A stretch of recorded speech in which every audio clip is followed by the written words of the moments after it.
Among all the countries I visited, my trip to Timor-Leste was unlike any other.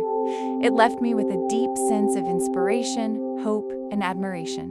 Learning about the people who sacrificed their lives and endured so much for their country's independence gave me great respect for them. Their courage and determination inspired me and reminded me of the value of freedom. There was, however, one thing that made this trip different. Before returning home, I was genuinely worried that I might face difficulties re-entering Myanmar.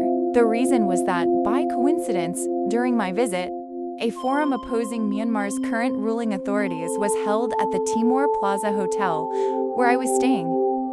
Although I was simply a tourist with no involvement, I couldn't help but worry that it might affect my return. That experience reminded me that political situations and international relations can have an impact even on ordinary travelers.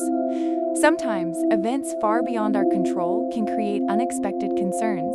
I also remembered that after the military takeover in Myanmar, there were diplomatic tensions between Myanmar and Timor-Leste, which made me even more anxious about my journey home.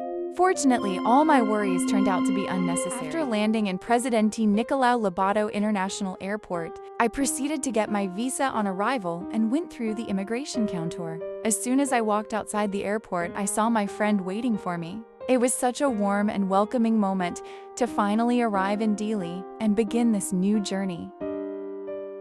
The Resistance Museum preserves the story of Timor-Leste's fight for independence.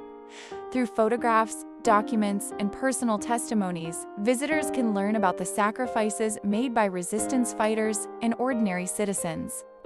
The museum helps preserve the nation's collective memory and honors those who contributed to the story of sacrifice during Timor-Leste's struggle for independence. Displayed here are personal belongings used by resistance fighters, including a football, a torn shirt, worn-out shoes, and weapons carried during the conflict.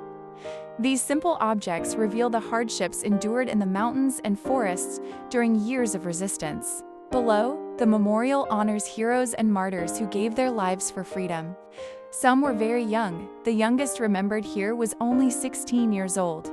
Together, these artifacts remind us of the courage, sacrifice, and determination that helped Timor-Leste. This exhibit recreates the underground hideout used by Timor-Leste's resistance leaders during the years of struggle. Inside this small room, we can see a simple bed, a typewriter, and basic equipment used for communication and planning, hidden in the mountains. Places like this served as command centers, where resistance leaders organized their movement while avoiding capture.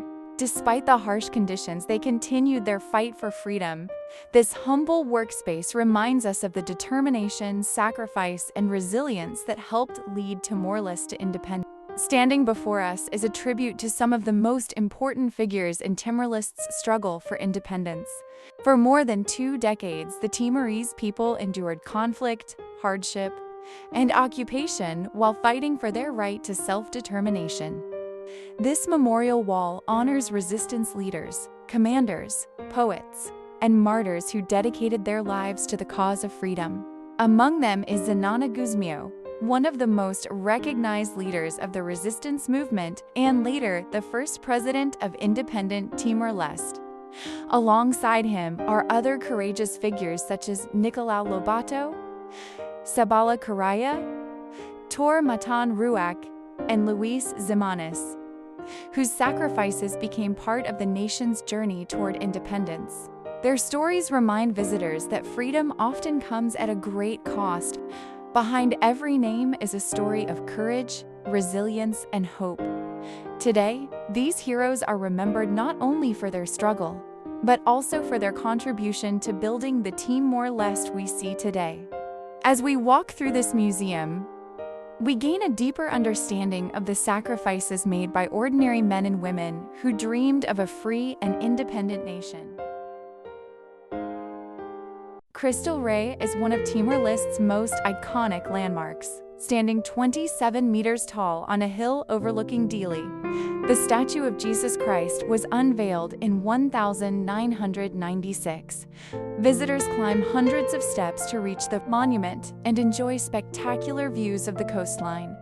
Today, Christo Rei is both a religious site and a popular tourist attraction. The statue of Pope John Paul II commemorates his historic visit to Timor-Leste in 1989. During a difficult period of occupation, his presence brought hope and international attention to the Timorese people. The monument symbolizes faith, peace, and the important role of the Catholic Church in the country's history. Several former detention centers and prisons in Timor-Leste remind visitors of the country's difficult past. During the Indonesian occupation, many political activists and independent supporters were imprisoned. These sites now serve as important historical reminders of the sacrifices made by the Timorese people. Visiting them offers a deeper understanding of the struggle for freedom and the resilience. Is one of the most significant historical sites in Timor-Leste. It became internationally known after the Santa Cruz massacre of 1991, when Indonesian forces opened fire on peaceful demonstrators. The tragedy drew global attention to the Timorese struggle for self-determination. Today, the cemetery stands as a place of remembrance and is one of Timor-Leste's most popular coastal destinations. Its name comes from the small $1 entrance fee that visitors traditionally paid to help maintain the beach and support the local community. Over the years, it has become a favorite spot for both locals and tourists, offering a peaceful escape with crystal clear waters and white, sandy shores. Today, $1 Beach stands as a symbol of Timor-Leste's natural beauty and warm hospitality. Timor-Leste is internationally known for producing high-quality organic Arabica coffee. At the factory, we learned how coffee beans are carefully processed, from harvesting and drying to roasting and packaging. Every step reflects the dedication and hard work of local farmers and workers. The rich aroma of freshly roasted coffee made the experience even more memorable. It was more than just a factory visit.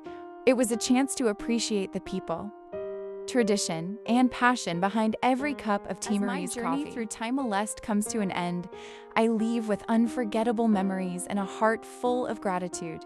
Thank you, Timor-Leste, for your beautiful landscapes, rich history, and warm-hearted people. Your strength and hope will stay with me until we meet again.